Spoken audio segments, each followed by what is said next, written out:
والصلاة والسلام على عباده الذين اصطفى أما بعد فأعوذ بالله السميع العليم من الشيطان الرجيم بسم الله الرحمن الرحيم. رفقاء محترم بزرگان ذوی احترام، ہمارا یہ دوسرا درس ہوگا صحابہ والے ایمان کے حوالے سے. صحابہ کا جو ایمان تھا نبی پاک صلی اللہ علیہ وسلم پر اور اللہ تعالیٰ کے آخری کلام پر، اس ایمان کو اللہ تعالیٰ نے میرے اور آپ کے لیے، امت مسلمہ کے لیے، تمام اہل ایمان کے لیے مثالی ایمان قرار دیا. مثالی ایمان، آئیڈیل فیتھ. تو وہ جو آئیڈیل فیتھ ہے وہ کیا ہے، کس چیز سے عبارت ہے، اس کے یعنی مضامین کیا ہیں، کن کن چیزوں پر وہ مشتمل ہے، اور اس ایمان کے تقاضے کیا ہیں، اور ان تقاضوں سے عہدہ برا ہونے کے لیے کیا لوازمات ہیں، شرائط ہیں جو ہمیں اپنے اندر پیدا کرنی ہیں. تو اس حوالے سے آج یہ دوسرا درس ہے، اور اس کا آغاز بھی ہم پچھلے درس کے مقام سے یا آیات سے کر رہے ہیں. تو یہ صفحہ 26 پر سورہ البقرہ، صفحہ 26 سورہ البقرہ، اور اوپر سے نیچے چلیں تو تیسری سطر ہے اور آیت ہے 137. سورہ البقرہ اور 26 صفحہ اور آیت 137، تیسری سطر. بسم اللہ الرحمن الرحیم. فَإِنْ آمَنُوا بِمِثْلِ مَا آمَنْتُمْ بِهِ فَقَدِ اهْتَدَوْا وَإِنْ تَوَلَّوْا فَإِنَّمَا هُمْ فِي شِقَاقٍ فَسَيَكْفِيكَهُمُ اللَّهُ وَهُوَ السَّمِيعُ الْعَلِيمُ. صبغۃ اللہ ومن احسن من اللہ صبغا ونحن له عابدون. صدق اللہ مولانا العظیم وبلغنا رسولنا النبی الکریم ونحن على ذلك من الشاہدین الشاکرین والحمد للہ رب العالمین. فَإِن، فا کا معنی ہے رفقائے محترم پس، یعنی یہ کسی چیز کو ماقبل بیان کریں شرط کے طور پر اور اس کے بعد کوئی نتیجہ مرتب ہو تو اس کے لیے فا ہے. فا کا معنی ہوتا ہے ترتب، نتیجے کے طور پر کسی چیز کا برآمد ہونا. پس اردو میں ہم کرتے پس. فا ان، پس ان ہے شرطیہ، پس اگر، پس اگر. آمن، آمنو یہ جمع مذکر غائب کا صیغہ ہے. آمن یؤمنو باب افعال، ایمان لانا، مومن ہونا، کسی کا یقین کر لینا اور کسی کو امانت کے قابل سمجھ لینا. فَإِنْ آمنو، پس اگر یہ ایمان لے آئیں، اگر یہ مومن ہو جائے. کس طرح کا مومن ہونا، کس طرح کا ایمان لانا؟ بِمِثْلِ مَا آمَنْتُمْ بِهِ، بے کا معنی ہے ساتھ، مثل کی طرح، اور آگے ما وہ چیز، آمنتم جس پر تم ایمان لائے ہو، بہی اس پر. یعنی اگر یہ لوگ ویسے مومن ہو جائیں یا اس چیز پر ایمان لے آئیں کہ جس چیز پر اے اہل ایمان صحابہ کرام اول جو مومن ہیں مخاطب ہے، کہ اگر یہ لوگ ماقبل تذکرہ ہے یہود کا، نصارہ کا، کہ اگر یہ یہود نصارہ سابق اہل کتاب ایمان لے آئیں اس چیز پر کہ جس چیز پر اے اہل ایمان تم ایمان لائے ہو، فَقَدِ اهْتَدَوْا، تو پھر کیا ہوگا؟ فا نتیجہ، پس اس کا نتیجہ یہ نکلے گا. فا میں نہ پس نتیجتاً قد بلا شک، یعنی قد بلا شک، یعنی یہ بات ہر طرح کے شک و شبہ سے بالا ہے. پاس یہ بات ہر شک و شبہ سے بالا ہے کہ ایسا ایمان لانے والے کیا ہوں گے؟ اہتدوا. اہتدوا جو ہے یہ رفقائے محترم باب افتعال ہے، باب افتعال.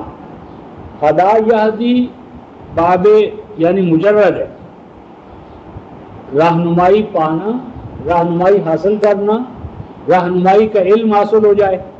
اور باب افتعال میں جب اہتدا ہوگا تو اس کا معنی ہوگا کہ اس ہدایت کے جو مقاصد ہیں، نصب العین ہے، اس کو حاصل کر لیں. مثلا ہم نے کسی جگہ کی طرف جانا ہے، منزل کی طرف جانا ہے، تو اس منزل کا جب ہمیں عطا پتہ معلوم ہو جائے، اس کے بارے میں معلومات حاصل ہو جائیں، تو معلومات کا حصول کیا ہے؟ ہدایت. اور جب ہم ان معلومات کو بروئے کار لا کر اس منزل تک جا پہنچے، اس مقصود کو، ہدف کو، آئیڈیل کو اچیو کر لیں، تو یہ کیا ہوگا؟ افتعال، اہتدا. اہتدا کا معنی ہوگا ہدایت کے نصب العین کو حاصل کر لے گا. تو اگر یہ لوگ اپنے اندر وہ ایمان اور اس چیز پر ایمان پیدا کریں کہ جس پر اے صحابہ کرام تم نے اپنے اندر ایمان پیدا کر لیا ہے، تو بلا شبہ ایسا کرنے کی صورت میں یہ کیا ہوں گے؟ ہدایت کے نصب العین کو، گول کو اچیو کر لیں گے، حاصل کر لیں گے.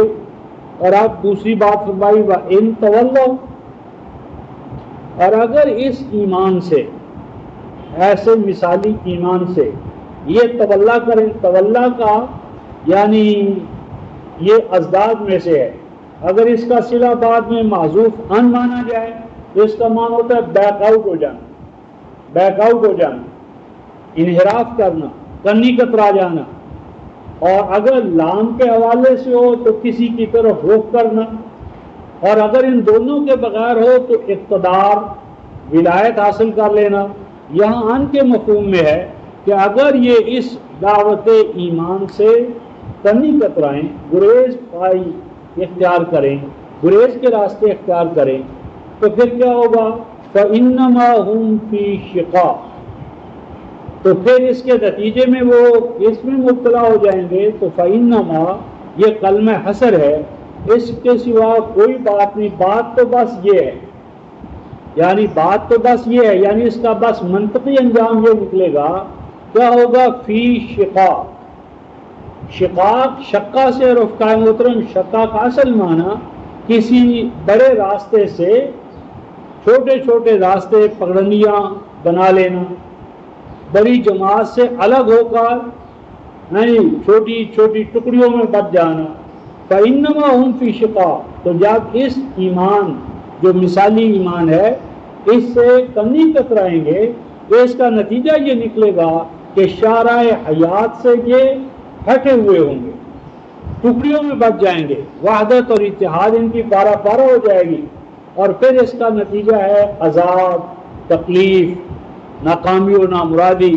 تو بلا شبہ یہ پھر ناکامیوں میں، نامرادیوں میں ڈوب جائیں گے. آگے فرمایا کہ اگر یہ لوگ اس طرح کا ایمان قبول نہ کریں تو ان کے حوالے سے تو یہ نقصان ہے.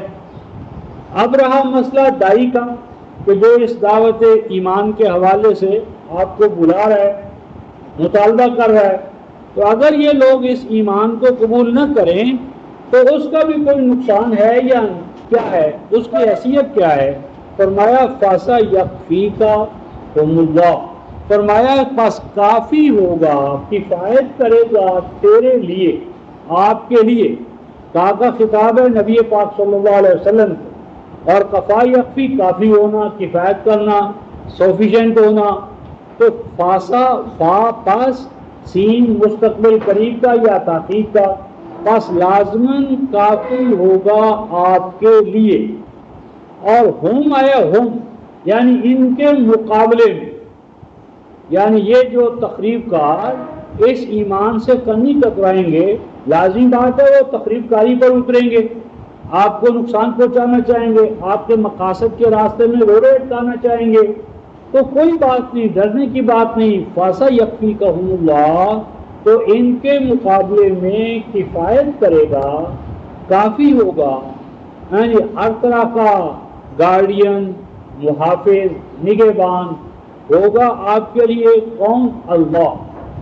تو اللہ آپ کی حاجات کا تکفل کرے گا، آپ کی حفاظت فرمائے گا، اور جس مشن اور پروگرام کو لے کر آپ اٹھے اور اللہ پاک نے آپ کو اس پر معمور کیا ہے، اس کے حوالے سے کوئی یہ نقصان نہ پہنچا سکیں گے۔ وَهُوَ السَّمِيعُ الْعَلِيمُ، اور وہ ذات جو آپ کی کفایت کی متکفل ہوگی، وہ ذات کیسی ہے؟ السمیع، آپ کی پکار کو سننے والی، آپ کی دعاؤں کو، حاجات کو، ضروریات کو، یعنی جو اللہ تبارک و تعالیٰ کی ذات ہے وہ آپ کا اس انداز میں کفیل ہوگا کہ آپ کی ہر حاجت جو آپ اس کے حضور میں پیش کریں گے وہ اسے سنے گا۔ تو جب سنے گا تو لازم بات ہے اس کی پکار کا جواب دے گا، قبول فرمائے گا۔ اور آگے فرمایا العلیم، نہیں وہ اس بات ہی کا محتاج نہیں، اس کا محتاج نہیں کہ آپ اسے پکاریں تو آپ کی پکار کا جواب دے، اور اگر آپ نہ پکار سکیں تو آپ کی بندہ پروری نہ کرے۔ ایسا تو عاجز ہے، ناقص اللہ ہے نہیں۔ العلیم فرمایا کہ وہ تو آپ کی حاجات و ضروریات کا پہلے سے علم رکھنے والا ہے۔ تو جب وہ علم رکھتا ہے تو اس نے اپنے علم ہی کی بنیاد پر کائنات میں آنے سے پہلے آپ کے لیے تمام سازگاری کے عوامل و اسباب پیدا کیے۔ تو آپ جب پکارنے والے نہیں ہوں گے اور آپ کا مشن اور پروگرام ہوگا تو اللہ پاک کا علم جو ہے وہ آپ کی کفالت کرے گا۔ تو اللہ تبارک و تعالیٰ کا سمیع اور العلیم ہونا یہ کفالت کرے گا اللہ تبارک و تعالیٰ کو ان بندوں کے لیے جو اس پروگرام اور مشن کو لے کر اٹھیں گے۔ اب اس ایمان کا جو ایک بنیادی تقاضا ہے، اگلی آیت میں اس کا ذکر کیا، صبغۃ اللہ۔ صبغۃ اللہ، صبغہ سابقہ یسبغ، کسی چیز پر رنگ چڑھانا، صباغ کہتے ہیں رنگ ساز کو، اور صبغہ رنگ، اور صبغہ ڈائی، طریقہ کار، میتھڈ جس سے کسی چیز پر رنگ چڑھایا جائے، اور تصبغہ کسی رنگ سے اپنے آپ کو رنگین کر لینا۔ یہاں صبغۃ اللہ، صبغہ کے اندر جو یہ تا تائے حیت ہے، یعنی وہ انداز رنگ چڑھانے کا جو کون سا ہے؟ اللہ تبارک و تعالیٰ کی جانب سے عطا ہونے والا۔ تو یہاں پر جو صبغۃ اللہ تا کی جو رفتہ محترم زبر ہے، زبر یعنی صبغۃ اللہ، تو یہ جو تا کی زبر ہے منصوب ہے، تو اس کی وجہ یہ ہے کہ یہاں پر ایک فعل محذوف ہے، اور وہ کیا ہے؟ تصبغوا صبغۃ اللہ، یعنی چڑھا لو اپنے اوپر، چڑھا لو اپنے اوپر رنگ اللہ کا، یعنی اپنے اوپر اللہ کا رنگ چڑھاؤ۔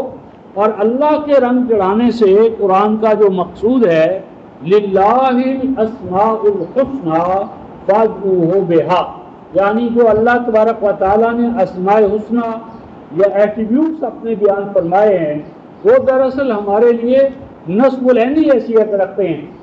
تو اسماء الہیہ کو علی حد بشریت انسانی ذات میں ریفلیکٹ کرنا، ان کے رنگ سے انسانی ذات کا رنگین ہونا، یہ انسان کا نصب العین ہے، اور اس سے بڑھ کر اس کائنات میں کوئی نصب العین نہیں ہو سکتا۔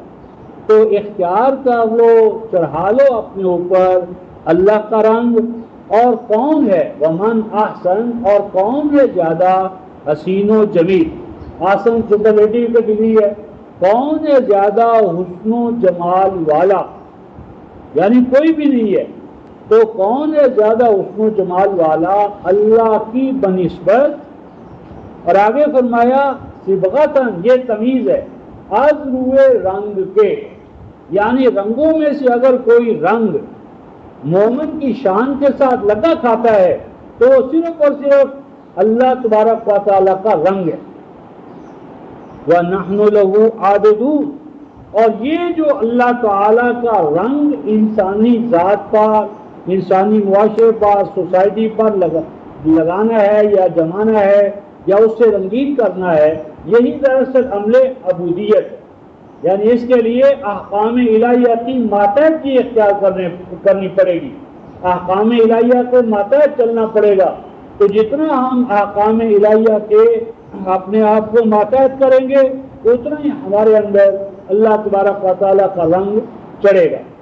یہ رفتہ محترم ان آیات کا، یہ الفاظ کا ایک ابتدائی مفہوم تھا. اب ہم اس حوالے سے آگے بڑھتے ہیں کہ نبی پاک صلی اللہ علیہ وسلم اور آپ کے اصحاب رضوان اللہ علیہ اجمعین نے اس حوالے سے جب ایمان کا یہ راستہ اختیار کیا تو انہیں کیا ابتدائی ہدایات احکام اس ضمن میں عطا ہوئے. تو اس ضمن میں رکن محترم سورہ جو ہے ہود 21ویں سورہ 11ویں سورہ 281 صفحہ ہے.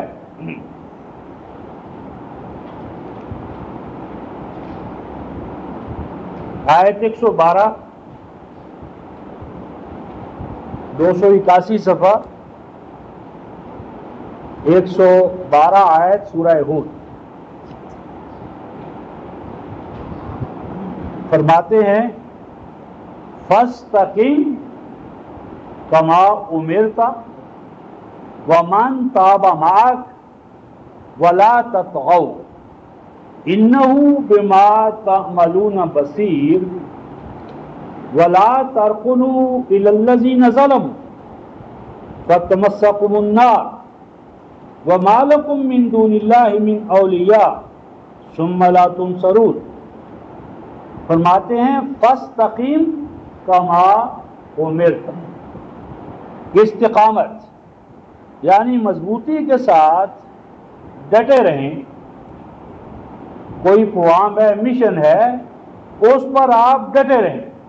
نبی پاک صلی اللہ علیہ وسلم کو حکم ہوتا ہے کما امرتا، جس انداز میں یا جس طرح کے اللہ تعالیٰ نے آپ کو اس کا حکم دیا، یعنی اللہ تعالیٰ کے حکم کے مطابق یا اس نمونہ کمال کے مطابق جو اللہ تعالیٰ نے آپ سے جس کا تقاضا کیا. اور آگے کیا فرمایا رفقا محترم وَمَن تَابَ مَعَكَ، اور وہ بھی استقامت اختیار کریں آپ کے ساتھ جنہوں نے توبہ کی ہے آپ کے ساتھ. تابا معاکا، تابا یتوبو، کسی غلط چیز کو چھوڑ کر صحیح چیز کی جانب رخ کرنا یہ بھی توبہ ہے. اور کسی فروتر سے اعلیٰ کی طرف رخ کرنا یہ بھی توبہ ہے. یعنی توبہ لازماً گناہ سے نہیں، توبہ گناہ سے بھی ہے، نافرمانی سے بھی ہے، اور چھوٹی فرما برداری سے اعلیٰ فرما برداری کی طرف رخ کرنا یہ بھی توبہ ہے. تو یہ توبہ جو ہے یہ ایک عمل مسلسل ہے. وَمَن تَابَ مَعَكَ، اور وہ بھی استقامت اختیار کریں کہ جنہوں نے سابقہ جو زندگیاں تھیں غیر قرآنی غیر اسلامی انہوں نے ان سے توبہ کی. اور اسی طرح احکام الہیہ پر چلنے میں اگر کہیں کوتاہی ہو جائے، کمزوری کا صدور ہو جائے تو اس پر اڑے نہیں، بلکہ وہ رجوع کریں اللہ کے کلام کی جانب، اللہ کی ذات کی جانب. تو استقامت اختیار کریں، کیے رکھیں آپ بھی اور وہ بھی کہ جنہوں نے رجوع بحق کیا ہے، رجوع اللہ کیا ہے وہ بھی. اور آگے فرمایا وَلَا تَطْغَوْا، اور دیکھو آپ اور آپ کے اصحاب اپنے آپ کو طاغوت نہ بننے دیں، طاغوت نہ بننے دیں. طغا، طاغین، یا کسی چیز کا اپنے حدود اور کناروں سے باہر آ جانا. پانی اگر دریا کے جو اس کا بیڈ یا حدود ہے اس سے اوپر نکل آئے تو طغیانی ہے، سیلاب ہے. اور انسان حدود بندگی سے نکل آئے تو یہ طغیانی ہے، طاغوت ہے.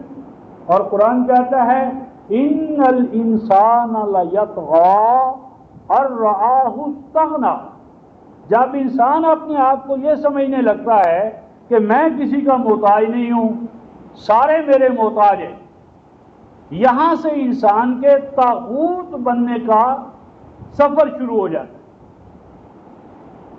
اور فرمایا اے ایمان والو، اے انسانوں، انتم الفقراء الی اللہ، تم اپنے وجود کو برقرار رکھنے کے لیے ہر وقت رب جلیل کے محتاج ہو۔ تو اللہ تبارک و تعالیٰ کے ساتھ محتاجی کی نسبت، حاجت مندی کی نسبت اور اس کے صمد ہونے سے، قیوم ہونے سے اپنے آپ کو وابستہ رکھنا، یہ تو ایمان ہے۔ اور اپنے آپ کو اللہ تعالیٰ کی ذات سے، اس کی ہدایت سے، اس کے نظام اور قوام سے مستغنی سمجھ لینا، اور جماعت سے، مومنین سے اپنے آپ کو الگ تھلگ سمجھ لینا یا کر لینا، یہ طغیانی ہے۔ تو فرمایا کہ اپنے آپ کو طاغوت نہ بننے دو، طاغوت نہ بننے دینا، اور دیکھو عمل اس بنیاد پر کرو، انہ بما تعملون بصیر، کیا ایمان والو تمہارے لیے عمل کرنے کا جو جذبہ محرکہ ہے وہ یہ ہے کہ جب کوئی بھی دیکھنے والا نہیں ہوتا تو اس وقت بھی ایک ذات ہے جو تمہیں ہر آن دیکھ رہی ہے، اور وہ ذات اللہ کی ذات ہے۔ اللہ کا بصیر ہونا رفقہ محترم، اس کا سمیع ہونا، خبیر ہونا، جس وقت انسانی ذات میں یہ بات مستحکم ہو جائے ملکہ راسخہ کے طور پر، تو پھر اس سے گناہ کا، نافرمانیوں کا صدور ممکن نہیں۔ جو ہر آن یہ بات ذہن میں رکھے کہ وہ خالق و مالک مجھے دیکھ رہا ہے۔ آپ دیکھیں جب باپ یا استاد یا کوئی بڑا آدمی دیکھ رہا ہو، پولیس دیکھ رہی ہو، تو انسان گناہ نہیں کرتا، نافرمانی نہیں کرتا، سرکشی اختیار نہیں کرتا، حیا کرتا ہے۔ انسان کہتا ہے حیا ہے مجھے کہ باپ کی موجودگی میں ایسا اور ایسا کام کروں۔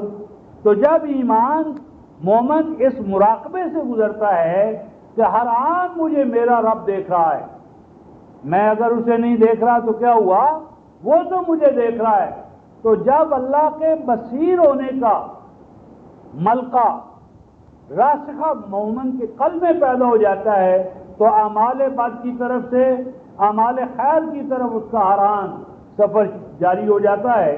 تو یقین رکھو کہ تمہارے اعمال جو کچھ بھی تم کر رہے ہو اس سے اللہ باخبر ہے۔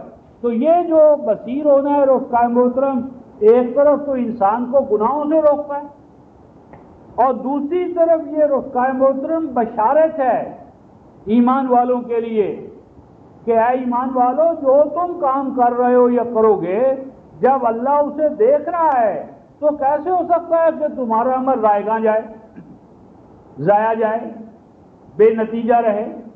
یعنی اگر تم اس کی رضا کے لیے محنتیں کر رہے ہو، جدوجہد کر رہے ہو، تو کیسے ہو سکتا ہے تمہاری یہ جدوجہد اور یہ محنت نتیجہ خیز نہ ہو، جب اس خلاق قیوم ذات کے علم میں ہے تمہارا ہر عمل، تو لازم ہے کہ یہ بے نتیجہ نہ رہے۔ لہذا کام کیے جاؤ، ہر عمل، ہر کام تمہارا نتیجہ خیز ہو کر رہے گا۔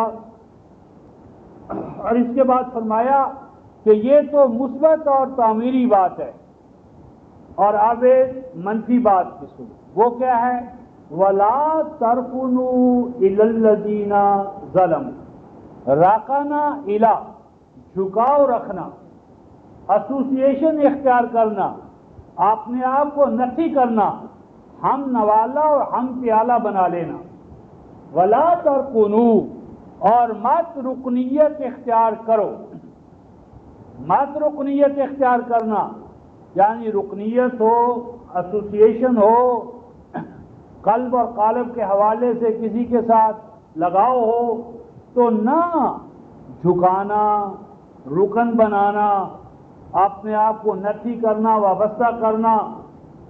اور آگے رفقائے محترم لام للذین نہیں کہا جا رہا، الہ کہا جائے، الہ، الہ میلان کو ظاہر کرتا ہے، یعنی تمہارے قلب اور قالب میں میلان بھی نہ ہو، چاہت بھی نہ ہو، پسندیدگی کی نظر سے بھی نہ دیکھو، تو نہ رکنیت، ایسوسیشن، رابطہ، تعلق اختیار کرنا کن سے؟ الی الذین ظلم، ان لوگوں کے ساتھ جو ظلم کی روش اختیار کریں. یہ جو ظلم ہے رفقا محترم کہ جن ظالمین سے کوئی تعلق قائم نہیں رکھنا، یہ شرک ہے. فرمایا یعنی یا بنیا لا تشرک باللہ ان الشرک لظلم عظیم. ظلم عظیم کیا ہے؟ شرک ہے. دوسرے مقام پر سورہ الانعام میں ای الفریقین احق بالامن، آگے کیا؟ الذین آمنوا ولم یلبسوا ایمانہم بالظلم اولئک لہم الامن وہم مہتدون. تو یعنی جو مشرکین ہیں، جن افکار، اداروں، اشیاء، عقائد، اعمال اللہ پاک انہیں مشرکانہ قرار دے، تو مشرکانہ عقائد سے، اعمال سے اپنے آپ کو بچانا ہوگا، اور مشرکانہ سوسائٹیوں سے، تہذیبوں اور ثقافتوں سے اپنے آپ کو ان کا رکن نہیں بنانا ہوگا. اور آج جو یو این ہے، مالیاتی ادارے ہیں، ورلڈ بینک ہے، ائمۃ المشرکین ہیں، ان کے ساتھ ہم اس انداز میں نتی ہو چکے ہیں کہ وہ اگر ہمیں نکالنا بھی چاہیں تو ہم سال بسجود ان کے دروازوں پر جائیں گے، صاحب ہماری رکنیت ختم نہ کرو، ہماری رکنیت ختم نہ کرو، کامن ویلتھ سے ہم نکل گئے تھے جوش میں آ کر، براہ کرم ہمیں داخل کرو فلاں تنظیم میں، فلاں تنظیم میں. تو ایمان والوں کو تو یہ حکم ہو رہا تھا وَلَا تَرْكُنُوا إِلَى الَّذِينَ ظَلَمُوا، دیکھو ظالم اداروں کی رکنیت اختیار مت کرنا. اور آگے کیا فرمایا؟ فَتَمَسَّكُمُ النَّارُ، کیوں؟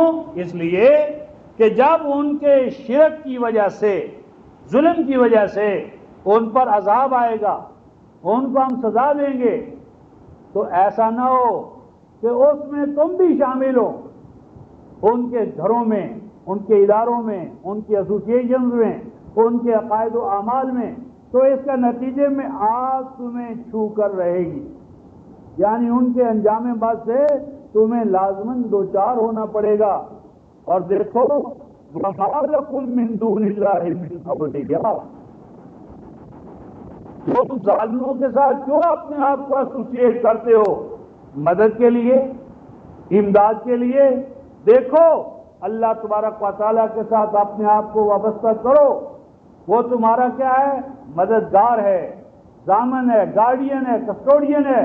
اور اگر تم اللہ کی ولایت سے اپنے آپ کو الگ کر لو گے تو کوئی بھی تمہیں، مشرقی کیمپ ہو یا یورپی، مغربی، امریکی، ایشیائی ہو، کوئی بھی کیمپ، ادارہ، قوم تمہارے لیے مددگار ثابت نہ ہوگی. وَمَا لَكُمْ، اور نہ ہوگی تمہارے لیے، من دون اللہ، اللہ تعالیٰ سے ورے، اس سے ہٹ کر، اللہ کو چھوڑ کر، اولیاء، مددگار. اللہ کی مدد اگر تمہارے شامل حال رہی تو کامیابی ہی کامیابی ہے. اور اگر یہ رشتہ ولایت اللہ کا تمہارے ہاتھ سے چھوٹ گیا تو کہیں سے کوئی مدد تمہیں نہ مل سکے گی. ثم لا تنصرون، اور جن کی ایڈ پر تم بھروسہ کر کے بیٹھے ہو، ثم لا تنصرون، کہیں سے بھی تمہارے لیے منصوریت، نصرت، یعنی کامیابی، مدد، ہیلپ، ایڈ تمہیں نہ مل سکے. تو یہ اللہ تبارک و تعالیٰ کا رفقا محترم صاف اور واضح حکم ہے، اس میں کسی یعنی تعویل کی کوئی گنجائش نہیں ہے. اسی ضمن میں رفقا محترم ہم سورۃ الکہف 18ویں سورہ آیت نمبر 27 کہ جس حوالے سے آج ہم جس سچویشن یا صورت احوال میں مبتلا ہیں اس کا واضح نقشہ قرآن نے کھینچا. 356 صفحہ 356 صفحہ سورۃ الکہف آیت نمبر 27. وَاتْلُ مَا أُوحِیَ إِلَيْکَ مِن کتاب ربک، فرمایا پیش کیے جاؤ، پیش نظر رکھو، سامنے رکھو، اپنے تلاوت کیے جاؤ. تلاوت کا اصل معنی رفقا محترم کسی چیز کے پیچھے پیچھے چلنا.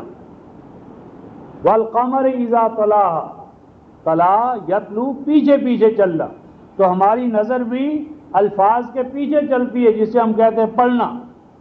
تو تلاوت کا اصل معنی یتلون حق تلاوت، پیچھے پیچھے چلنا، فالو کرنا، کسی کے حکم کی تعمیل کرنا.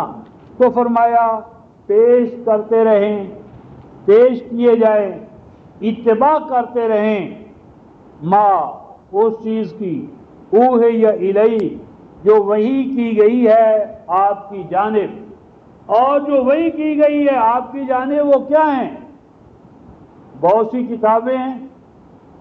کیا ہے وہ؟ من بیانیہ ہے، من کتاب ربک. من تمییز نہیں ہے، بعض کے حوالے سے نہیں ہے. جس طرح ہم کہیں اخذت من الدراہم، کچھ درہم میں نے لے لیے، تو یہ من تمییز کا ہوتا ہے جب کل میں سے کچھ لے لیا جائے. اور جب کل کے کل کا بیان ہو تو من بیانیہ ہوتا ہے.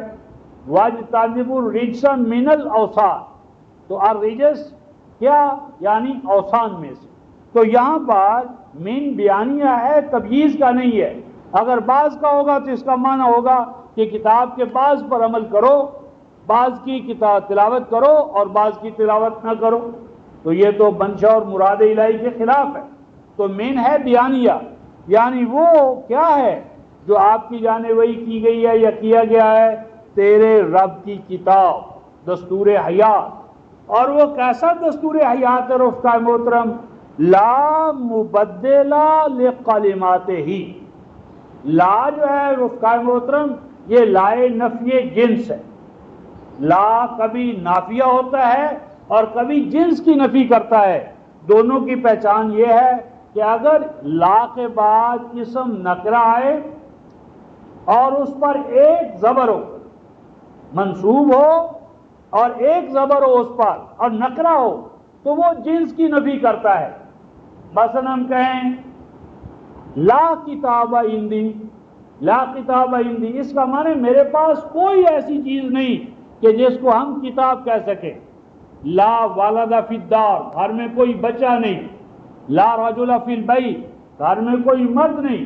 یعنی اس وجود کی جنس کے حوالے سے نفی، یہ لا نفی جنس ہے.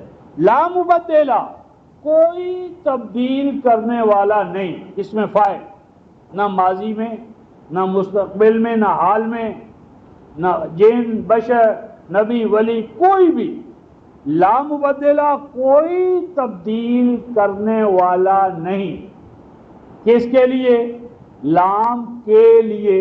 کلمات، کلمہ قانون، الفاظ الہی، اور ہی کا مرجع کیا ہے؟ کتاب. اس کتاب الہی کے کلمات کو، احکام کو، ہدایات کو، اوامر و نواہی کو کوئی تبدیل کرنے والا، ریپلیس کرنے والا، منسوخ کرنے والا، اس کی پیشین گوئیوں کو اپنے مقام سے ہٹا سکنے والا، ان پیشین گوئیوں کو نعوذ باللہ غلط ثابت کر دینے والا، خواہ وہ ماضی کے حوالے سے ہوں، حال کے یا مستقبل کے، ایسا کبھی نہیں ہوگا. یعنی یہ نظام چل کر رہے گا، یہ احکام اسٹیبلش ہو کر رہیں گے، ان اوامر و نواہی کی صداقت ثابت ہو کر رہے گی. یہ پیشین گوئیاں جو اس کلام حق میں ہیں وہ اپنے آپ کو پورا کر دکھائیں گی. اور آگے فرمایا رفقائے محترم وَلَن تَجِدَ، وَلَن تَجِدَ، اور تو ہرگز ہرگز نہیں پائے گا. واجدہ یاجدو پانا، اور لن جو ہے یہ نفی موقت، ایسی نفی رفقائے محترم کہ جس کے اوپر اور عربی زبان میں کوئی امکان نہیں ہے. جس طرح ہم کہیں میں ہرگز ہرگز ہرگز ایسا نہیں کروں گا، تو اگر آپ ہرگز کو 1000 دفعہ یا اس سے بھی زیادہ بڑھاتے چلے جائیں تو یہ سارا مفہوم عربی زبان میں لن کے ذریعے ادا ہو جاتا ہے. لا سمپل نگیشن، اور لن ایسی نگیشن جو کبھی ہو ہی نہیں سکے گی، ممکن ہی نہیں ہے. تو لن تجدہ ناممکن ہے کہ آپ پا سکیں، حاصل کر سکیں. من دونہ ہی، من کا معنی سے، دون کا معنی ہٹ کر، ورے کے علاوہ، اور ہی کا مرجع کا مبدلہ کلمات ہے۔ ہی جس طرح ماقبل کتاب، جس کتاب کا ذکر ہے، تو ہرگز نہ پا سکیں گے آپ اس کلام الہی سے، کتاب الہی سے ہٹ کر، اس کو چھوڑ کر، اس سے منہ موڑ کر، اس سے اپنا رشتہ ناتا توڑ کر ہرگز نہیں پا سکیں گے۔ کیا نہیں پا سکیں گے رفقائے محترم؟ ملتحد۔ ملتحد یہ بھی کیا ہے؟ نکرہ ہے، نکرہ ہے، اور اس میں مفعول ہے اور باب افتعال ہے، اور اہل علم جانتے ہیں کہ باب افتعال کا یا جتنے بھی مزید فی کے ابواب ہیں ان کا اس میں مفعول کے معنی میں بھی آتا ہے، ظرف زمان کے معنی میں بھی آتا ہے، اور ظرف مکان کے معنی میں بھی آتا ہے۔ ملتحد میں یہ تینوں امکانات ہیں۔ اب اس کا ہم ترجمہ کریں تو کیسے کریں؟ یعنی ترجمہ یا ترجمانی الفاظ قرآن کی مکمل ادائیگی کے حوالے سے ممکن ہی نہیں ہے۔ ہاں کوئی ایک شیڈ، ابھرا ہوا شیڈ آپ ترجمانی یا ترجمے میں لا سکتے ہیں، الفاظ قرآن کی من کل الوجوہ ترجمانی ناممکن ہے، ناممکن ہے، کیونکہ یہ کتاب کیا ہے؟ مثانیہ، مینیفولڈڈ، اس کی جہتیں، پرت، ڈائمینشنز بے شمار ہیں، تو کسی ایک ڈائمینشن کو، رخ کو، جہت کو، فرق کو ہم سامنے لا سکتے ہیں ترجمے میں یا ترجمانی میں۔ تو ملتحد کہتے ہیں رفقائے محترم جہاں پر جا کر انسان چھپ جائے، پناہ پکڑ لے، محفوظ ہو جائے، تو وہ ہوا شیلٹر، پناہ گاہ، حفاظت گاہ۔ تو اللہ تبارک و تعالیٰ کا فیصلہ یہ ہے رفقائے محترم کہ اس قرآن کے علاوہ نبی مکرم صلی اللہ علیہ وسلم اور آپ کی امت، اس قرآن کے علاوہ کوئی اور پناہ گاہ نہیں ہے۔ تو یہ پناہ گاہ جو ہے رفقائے محترم، اس کو جب سے ہم نے چھوڑا ہے، جو حال ہے وہ آپ کے سامنے ہے۔ تو یہ دوسری بات ہے رفقائے محترم کہ نبی پاک صلی اللہ علیہ وسلم کے امتی ہونے کے ناطے سے ہمیں تائب توبہ کی حالت میں اور کتاب اللہ کی پناہ گاہ میں رہنا درکار ہے۔ اور یہ جو فرمایا تھا وَلَا تَطْغَوْا، اور دیکھنا اپنے آپ کو طاغوت نہ بنانا، یہ طاغوتیت جو ہے رفقائے محترم، اس کی پہچان کیا ہے؟ کیسے پہچانیں کہ یہ طاغوت ہے، یہ طاغوت نہیں ہے؟ تو طاغوت کون ہے، کون نہیں ہے، اس کی پہچان کے لیے رفقائے محترم ہم 79 سورہ النازعات 79 یہ صفحہ 702 ہوگا، 702 صفحہ،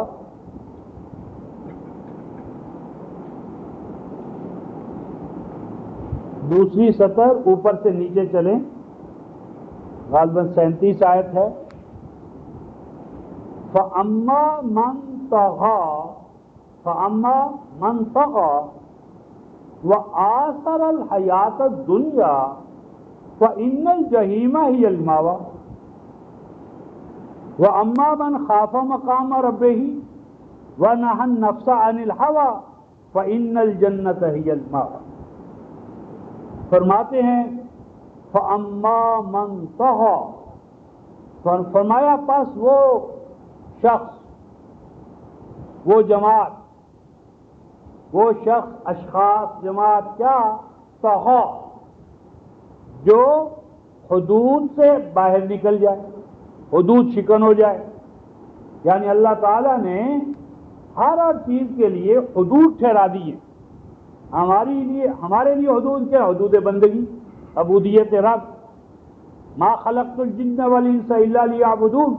تو فرمایا کہ جب انسان حدود فراموش ہو جاتا ہے تو پھر اس کی پہچان کیا ہے؟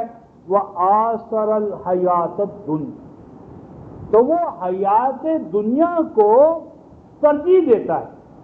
آثارہ یوسرو، ترجیح دینا، پریفر کرنا، زیادہ پسندیدگی کی نظر سے دیکھنا، تو وہ زیادہ یعنی ترجیح دیتا ہے کس چیز کو ترجیح دیتا ہے رفقائے محترم؟ الحیات الدنیا، عام طور پر اس کا ترجمہ کرتے دنیا کی زندگی، دنیا کی زندگی، تو یہ غلط ہے۔ دنیا کی زندگی یہ تو مضاف ہے، اضافت ہے، مضاف اور مضاف الیہ ہے۔ قرآن حکیم نے الحیات کا الحیات، یہ الحیات رفقائے محترم موصوف ہے اور الدنیا صفت ہے، تو حیات دنیا جو ہے دنیا کی زندگانی، یہ ترجمہ ہے مضاف مضاف الیہ کا، جو قرآن میں نہیں ہے۔ قرآن میں الحیات الدنیا ہے، حیات دنیا الف لام کے بغیر نہیں ہے، اس لیے اس کا معنی ہوگا دنیاوی زندگی، ادنا زندگی، فروتر زندگی، کمتر زندگی، گھٹیا زندگی۔ تو انسان کے پاس دو زندگیاں ہیں رفقائے محترم، ایک حیوانی زندگی، مادی زندگی، ترابیت، یعنی ایک انسان ایک حوالے سے حیوان ہے اور دوسرے حوالے سے نفخت فیہ من روحی، اس کے اندر اللہ تبارک و تعالیٰ نے ایک ڈیوائن، یعنی اللہ تعالیٰ نے اپنی صفات کا ایک شمع ڈالا ہے، تو وہ جو ذات انسانی ہے اللہ تعالیٰ کی عطا کردہ انسان کو، اس کی زندگی کو اجاگر کرنا، پائیدار کرنا، بنانا، اس کی آبیاری کرنا، وہ ہے الحیات الآخرہ۔ اور اسی کے لیے پھر حیات بعد الموت ہے، قیامت ہے، حشر اور نشر ہے۔ تو الحیات الدنیا حیوانی زندگی، اینیملسٹک لائف، یعنی کھانا پینا، بچے پیدا کرنا، مر جانا، اللہ اللہ خیر اللہ۔ اور یہی چیز قرآن حکیم کی روح سے کفر ہے۔ 47-12 میں قرآن حکیم نے کفر کس کو قرار دیا ہے؟ حیوانوں کی طرح کھانا پینا، بچے پیدا کرنا، مر جانا۔ تو حیوانی زندگی یعنی حیوانوں کی سی زندگی جو کھانے پینے اور بچہ پیدا کرنے سے عبارت ہے۔ تو فرمایا کہ پھر طاغوت کی یہ پہچان ہے کہ حیات دنیا اس کا نصب العین ہے اور انجام فإن الجحیم ہی المأویٰ، تو اس کا ٹھکانہ پھر جہنم ہے، حدود بندگی کو نظر انداز کرنے کی وجہ سے اور حیات دنیا کو مقصود بنانے کی وجہ سے۔ اور آگے فرمایا وَأَمَّا مَنْ خَافَ مَقَامَ رَبِّهِ، اور اس کے برعکس وہ شخص جو خائف ہو گیا، خوف تو عام طور پر رفقائے محترم ہم ڈر کے معنی میں لیتے، لیکن اصل میں تخیف الطیر خیفتاً، پرندے کا جب وہ رفقائے محترم اڑنے کا ارادہ ہوتا ہے تو وہ اپنے پروں کو جھاڑتا ہے، اپنے پروں کا توازن معلوم کرتا ہے، اور جب وہ اپنے پروں کو جھاڑ کر توازن کی حالت میں لے آتا ہے تو یہ کیا ہے؟ خیفہ۔ تو خافہ مقام ربہ، جو شخص اپنے رب کے سامنے کھڑا ہونے کے نصب العین کو اپنے سامنے رکھ کر اپنے آپ کو کیا کر لے؟ تیار کر لے، کمر بستہ ہو جائے، کھٹکا لگ گیا اسے کہ بھئی میری زندگی تو ایک امانت ہے اور مرنے کے بعد میں نے اپنے رب کے حضور میں کھڑا ہونا ہے، اور زندگی کی ایک ایک نعمت کا، سانس کا اللہ تعالیٰ نے جو صلاحیتیں امکانات عطا کیے تھے ان کا میں نے ایک ایک پل پل کا حساب دینا ہے۔ تو جس کے اندر مقام رب کا خوف، تیاری، کھٹکا، احساس بیدار ہو گیا، پھر اس کی پہچان کیا ہے؟ فرمایا وَنَحَى النَّفْسَ عَنِ الْهَوَىٰ، اس کی پہچان یہ ہے کہ وہ پھر روک لیتا ہے، نہا ینہا، روک لینا، الگ تھلگ کر لینا، وہ الگ تھلگ کر لے گا النفس، اپنے نفس کو۔ نفس کی 3 سٹیجز ہیں قرآن حکیم کے حوالے سے۔ پہلا نفس امارہ ہے، دوسرا لوامہ ہے، اور تیسرا مطمئنہ ہے۔ امارہ کیا ہے؟ یعنی ذات انسانی کا وہ پہلا سٹیپ کہ جب وہ حیوانیت کی طرف، اینیملسٹک جو جبلتیں ہیں ان کی طرف وہ لپکتا ہے، انہیں کو مقصود بھی ذات بنا لیتا ہے، تو یہ گویا کفر ہے، یعنی حیوانی زندگی کی طرف لپکنا یہ کیا ہے؟ امارگی ہے۔ اور اس کے برعکس اس میں انسان ہونے کا، بندہ ہونے کا شعور بیدار ہو جائے تو یہ کیا ہے؟ لوامہ، یعنی انسان اپنے آپ کو کریدنا شروع کرے، کھرچنا شروع کرے، پوچھنا شروع کرے کہ میں کون ہوں، کیا ہوں، کس حوالے سے ہوں، کیوں آیا ہوں، کہاں جانا ہے، جانے کے حوالے سے مقاصد، فرائض و واجبات کیا ہیں۔ تو یہ گویا اویئرنیس، بیداری اور امارگی پر ملامت، یہ کیا ہے؟ لوامہ۔ اور لوامگی جب اپنے کمال کو پہنچ جائے اور انسان اپنے خالق و مالک سے جڑ جائے، اور خالق و مالک سے جڑنا اس طرح ہو جائے کہ جس طرح مچھلی پانی کے بغیر، انسان ہوا کے بغیر، تو مومن اللہ کے ذکر کے بغیر زندہ نہ رہ سکے۔ الا بذکر اللہ تطمئن القلوب، یہ کیفیت آ جائے تو انسان نفس مطمئنہ کا حامل بن جاتا ہے۔ تو نفس مطمئنہ یہ آئیڈیل ہے انسان کا، مومن کا۔ تو فرمایا وَنَحَ النَّفْسَ عَنِ الْحَوَىٰ، تو وہ پھر مومن روک لے گا اپنے نفس کو، کس سے؟ عن الحوا، خواہشات بندگی، خواہشات نفس، خواہشات نفس کی بندگی وہ نہیں کرے گا، ضروریات زندگی ضرورت کے مقام پر رکھے گا اور ان کو ادائے بندگی کے تحت حیوانی زندگی آ جائے گی، تو وہ پھر باخدا انسان بن جائے گا، یعنی خاکی نہاد بندہ مولا صفات بن جائے گا۔ تو بندہ مولا صفات بننے کے لیے جو خاکی نہاد انسان ہے وہ اپنی خواہشات پر کنٹرول کرے گا، ان کو لگام دے گا۔ تو یہ رفقۂ محترم جو 11-112 میں فرمایا گیا تھا کہ ولا تطغوا، تو گویا کہ حیوانیت سے توبہ کرنا ہے، توبہ کرنی ہے اور بندگی رب کی حدود میں لانا ہے۔ اور اس ضمن میں پھر نبی پاک صلی اللہ علیہ وسلم کا ایک اور نمونہ کمال ہمارے سامنے سورہ شورى 42ویں سورہ، رفقائے محترم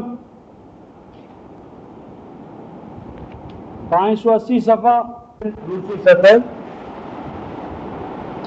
فَلِذَٰلِكَ فَادْعُ وَاسْتَقِمْ كَمَا أُمِرْتَ وَلَا تَتَّبِعْ أَهْوَاءَهُمْ وَقُلْ آمَنْتُ بِمَا أَنزَلَ اللَّهُ مِنْ كِتَابٍ وَأُمِرْتُ لِأَعْدِلَ بَيْنَكُمْ اللَّهُ رَبُّنَا وَرَبُّكُمْ لَنَا أَعْمَالُنَا وَلَكُمْ أَعْمَالُكُمْ لَا حُجَّةَ بَيْنَنَا وَبَيْنَكُمْ اللَّهُ يَجْمَعُ بَيْنَنَا وَإِلَيْهِ الْمَصِيرُ۔ فرماتے ہیں فَلِذَٰلِكَ، فا کا کیا معنی ہے؟ پس، بئی سبب، اس حوالے سے یا اس مقصد کے پیش نظر، فا کا معنی یہ ہے۔ اور یہ جو سبب ہے پیچھے آ گیا پچھلی 2 آیتوں میں رفقائے محترم، سبب کیا ہے جس کے لیے آپ کو یہ حکم دیا جا رہا ہے؟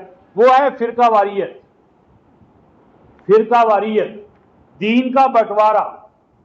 یعنی پچھلی آیت میں وَمَا تَفَرَّقُوا 579 صفحے پر وَمَا تَفَرَّقُوا إِلَّا مِن بَعْدِ مَا جَاءَهُمُ الْعِلْمُ بَغْيًا بَيْنَهُمْ، امتوں کا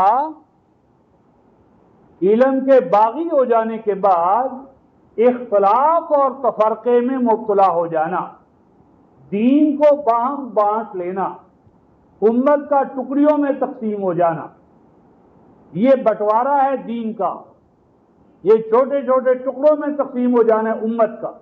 تو فرماتے ہیں فَلِذَٰلِكَ فَادْعُ، پاس مذکورۃ الصدر، یعنی دین کے بٹوارے اور امت کے پارا پارا ہو جانے کے بعد، اور اس وقت انسانیت اسی کیفیت میں تھی، اور بالخصوص آگے فرمایا تھا وَإِنَّ الَّذِينَ أُورِثُوا الْكِتَابَ مِن بَعْدِهِمْ لَفِي شَقٍّ مِّنْهُ مُرِيبٍ۔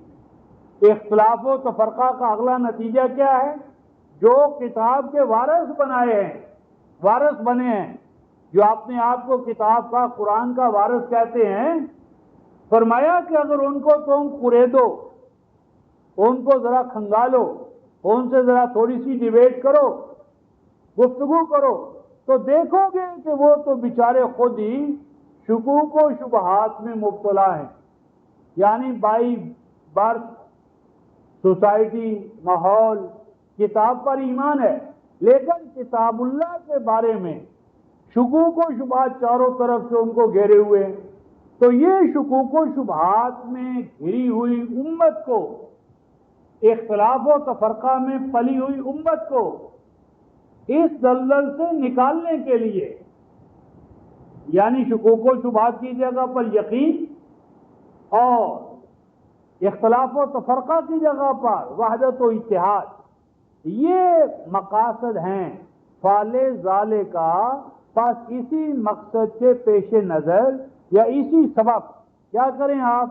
فدعو، داعی کا فریضہ انجام دیں، دعوت دیں. اور دعوت کے ضمن میں رفقائے محترم جو پچھلے سے پچھلا درس تھا اس میں ہم نے سورہ یوسف آیت 108 میں دیکھا تھا کہ وہ دعوت ہے کتاب اللہ کی طرف، اور اس کا طریقہ کار کا ہے اعلیٰ بصیرت انا و من اتبعنی، بینات کی بنیاد پر، واضح قرآنی روشن دلائل کی بنیاد پر.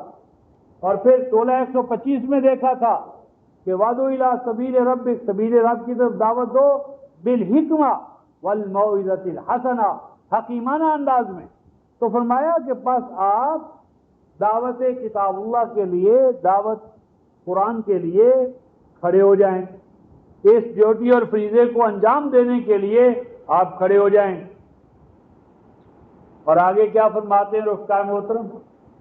وَاسْتَقِمْ، اختلاف و تفرقے میں سانس لینے والی امت، شکوک و شبہات میں گری ہوئی امت، اس کو دعوت کتاب دینا یہ بڑا مشکل کام ہے رفقائے محترم، کٹھن کام ہے.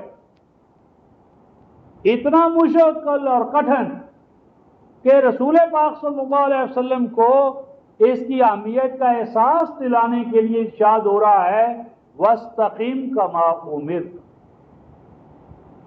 کہ اس مہم پر، مشن پر، مقصود اور نصب العین کے لیے آپ ڈٹے رہیں. یہ جو وَاسْتَقِمْ فعل امر ہے تو یہاں فعل امر انشاء فعل کے لیے نہیں ہے بلکہ استمرار فعل، یعنی آپ ڈٹے رہیں، یہ کام کیے جائیں، دعوت کتاب اللہ کا کام کرتے رہیں. وَاسْتَقِمْ، مردوں کی طرح پامردی کے ساتھ، ہمت کے ساتھ، جوامردی کے ساتھ اس ڈیوٹی، اس محاذ پر کھڑے رہیں. کیوں؟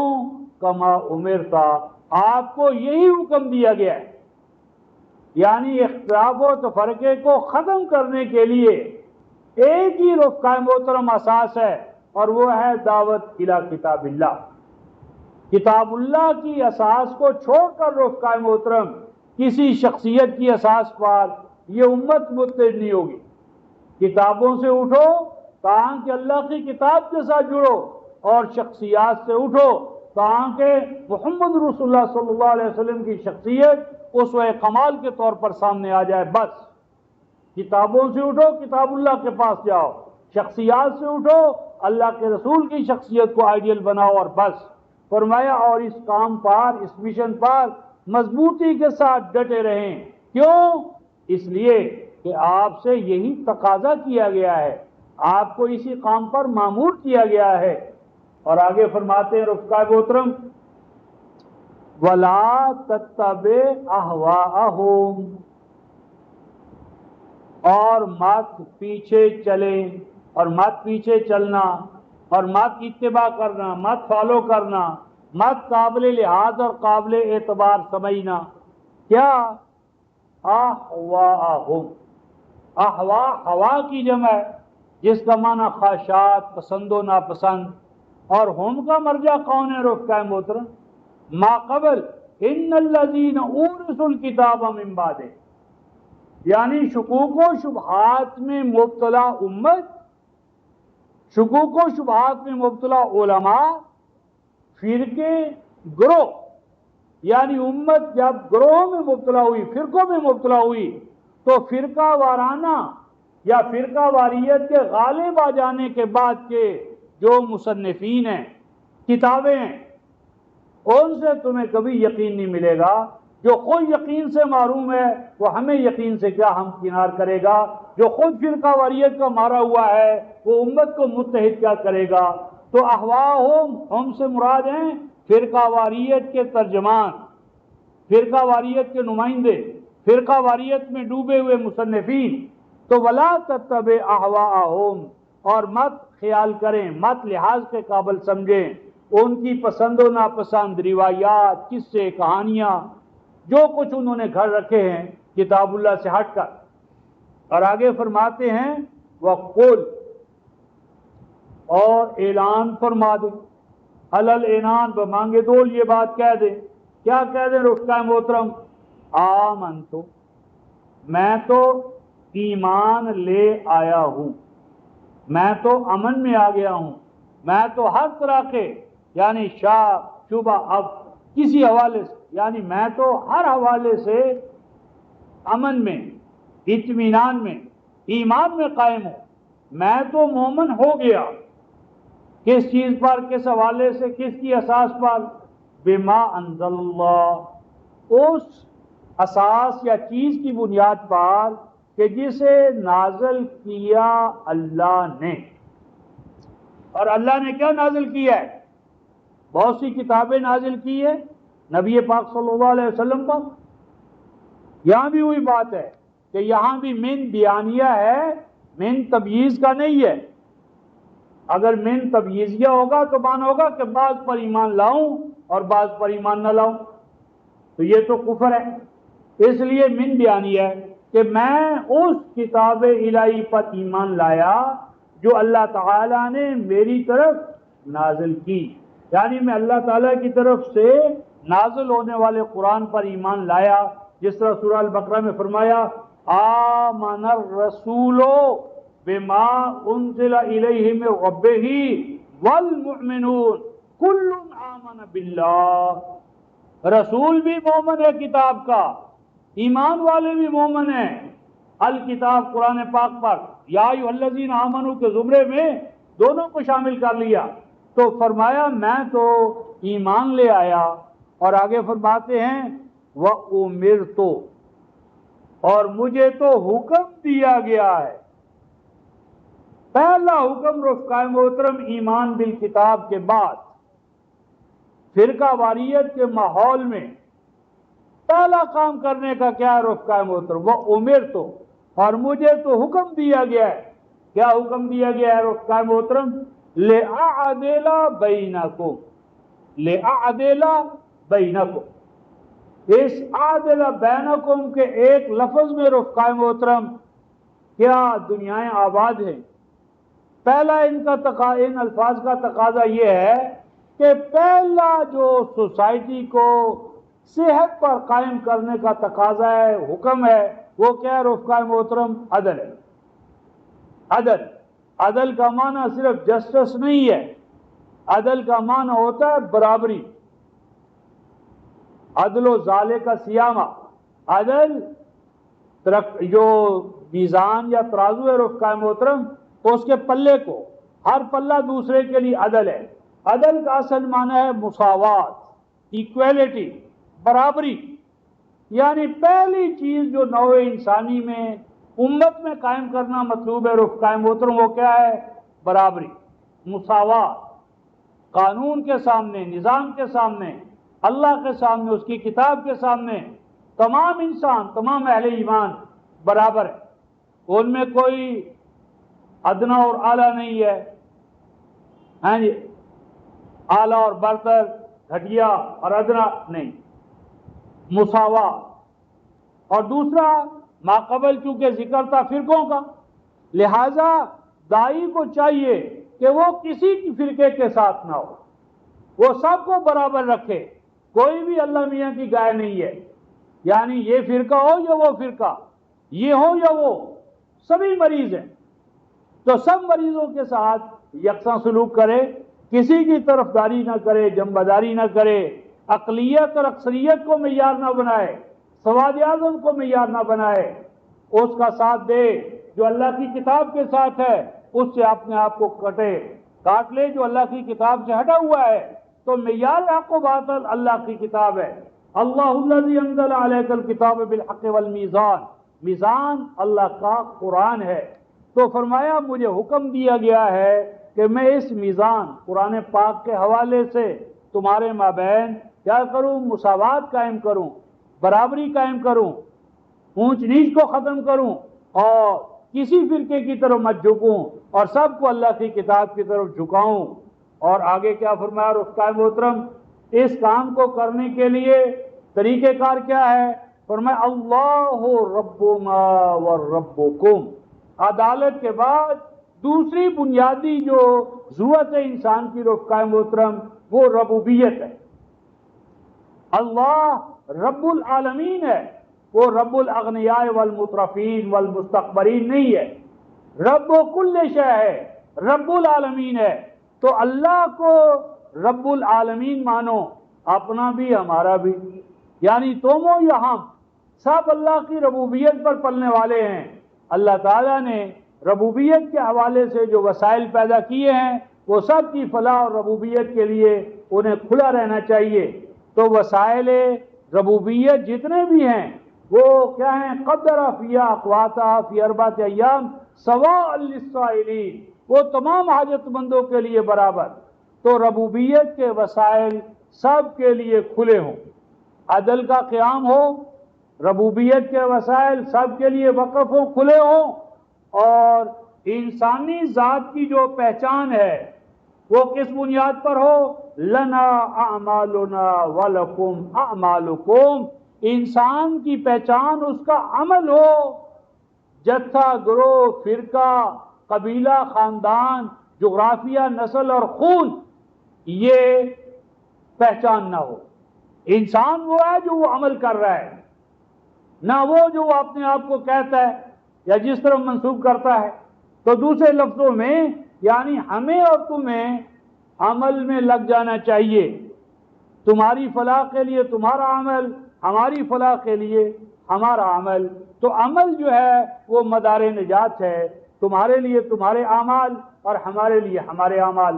لیکن عمل کے لیے بھی تو کوئی معیار چاہیے رفقائے محترم۔ اگر ہم عمل کرتے ہیں اور اس کی ہم اجرت چاہتے ہیں تو اجرت کے لیے ہم دیکھتے ہیں کہ جو کرنسی ہمیں مل رہی ہے وہ جعلی تو نہیں، کھوٹی تو نہیں، وہ کہیں یعنی کسی جعل ساز نے تو نہیں گھڑی بنائی۔ تو جب ہم اپنے مادی اعمال جو ہیں ان کو صحیح کرنسی کے عوض دیتے ہیں، اور اسی طرح عمل کے لیے شرط ہے رفقائے محترم کہ وہ مالک کی مرضی کے مطابق ہو، تب وہ مقبول ہوگا۔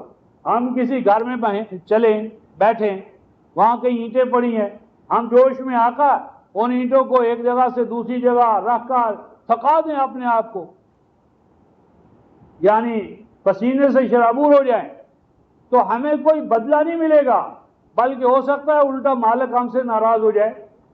تو کسی بھی عمل کو انجام دینے کے لیے مالک کی شرط منظوری شرط ہے، مالک جیسے کہے اس کی مرضی کے مطابق عمل کیا جائے، اور مالک الملک کی مرضی کا ترجمان صرف اور صرف اس وقت اللہ کا قرآن ہے، اللہ کا کلام ہے۔ تو اللہ کے کلام سے اعمال کا نقشہ لیا جائے اور پھر عمل میں انسان جٹ جائے اور عمل کو مدار بنائے، تو ہر ایک کے بناؤ بگاڑ کا فیصلہ اس کے عمل سے ہوگا۔ اور آگے فرمایا رفقائے محترم لا حجت بیننا و بینکم، فرمایا عمل کیے جاؤ، اور یہ جو لڑائی جھگڑا ہے، مناظرے ہیں، حجت بازیاں ہیں، دلیل کو دلیل سے کاٹنا ہے، یہ عمل ختم کر۔ لا حجت بیننا و بینکم، لا لائے نفی جنس ہے، کوئی جھگڑنے کی بات نہیں، کوئی جھگڑا کس بنیاد پر؟ عجیب بات ہے رفقائے محترم، جس وقت مثلا انگریز یا ہندوستان میں ہندو حاکم ہے یا سیکولر حاکم ہے، تمام مذہبی لوگ اس کی خدمت کے لیے ایک میز پہ بیٹھ جاتے ہیں، اور جو ہی اذان آتی ہے رفقائے محترم، اللہ کے حضور میں حاضری کا وقت آتا ہے، وہ ادھر جا رہا ہے، یہ ادھر جا رہا ہے، وہ بیٹھا ہوا ہے، یعنی شیطان کی خدمت کے لیے انسان متحد ہے، لیکن اللہ کے حکم کے لیے، اللہ کو پانے کے لیے، اس کی رضا کے لیے اتحاد مفقود ہے۔ یہی وہ زوال ہے رفقائے محترم جس میں اس وقت یہود مبتلا تھے اور آج ہم سر سے پاؤں تک ڈوبے ہوئے ہیں۔ فرمایا لا حجت بیننا و بینکم، فرمایا ہم عمل کیے جائیں مولا کی کتاب کے مطابق اور بحث مت، مناظرے نہ کریں، جھگڑے مت۔ تو عمل میں جب انسان لگ جائے گا رفقائے محترم تو جھگڑنے کے لیے وقت کہاں ہوگا؟ اور پھر ارشاد فرمایا دیکھو اول ہی میں ہماری تمہاری نجات ہے، حجت بازی ختم ہے۔ کیوں؟ اس لیے کہ اللہ یجمع بیننا، اس لیے کہ وہ وقت آنے والا ہے کہ تم اور ہم سب اللہ کے حضور میں اکٹھ ہونے والا ہے۔ یہ تو پگھلنے والی برف ہے زندگی رفقائے محترم، ہر آن ختم ہو رہی ہے، ہر آن جا رہی ہے، ہر آن ہمارا قدم اللہ کی طرف اٹھ رہا ہے، ہر آن ہم یوم الجمع کے قریب جا رہے ہیں۔ تو فرمایا کہ جب ہر آن ہمارا ہر لمحہ ہر قدم ہمیں اس اللہ کے یوم الجمع کی قریب جا رہا ہے تو کیوں ہم وقت ضائع کریں بیسا بیسی میں؟ تو یہ بیسا بیسی کی بجائے یہ کام ہمیں درکار ہے وَإِلَيْهِ الْمَصِيرُ۔ اور دیکھو اگر ہم نہیں بھی جانا چاہیں گے تو اس کی جو ایجنسیاں ہیں، ادارے ہیں، کارکنان فطرت ہیں، انجام کار ہمیں اس کے حضور میں اکٹھا کر دیں گے۔ تو ہم آئے نہیں ہیں، لائے گئے ہیں، تو جس نے ہمیں بھیجا ہے وہ ہمیں واپس بلا لے گا۔ تو مقصود یہ ہوا رفقائے محترم وقت کے جو ہم دائرے میں تھے کہ اللہ کے کلام پر نبی پاک صلی اللہ علیہ وسلم کا ایمان استقامت کا تقاضا کرتا ہے، اور یہ استقامت نبی پاک صلی اللہ علیہ وسلم سے بھی مطلوب ہے اور امت سے بھی، صحابہ سے بھی، اور وہی صحابہ اور نبی والی استقامت ہمارے لیے بھی آئیڈیل ہے۔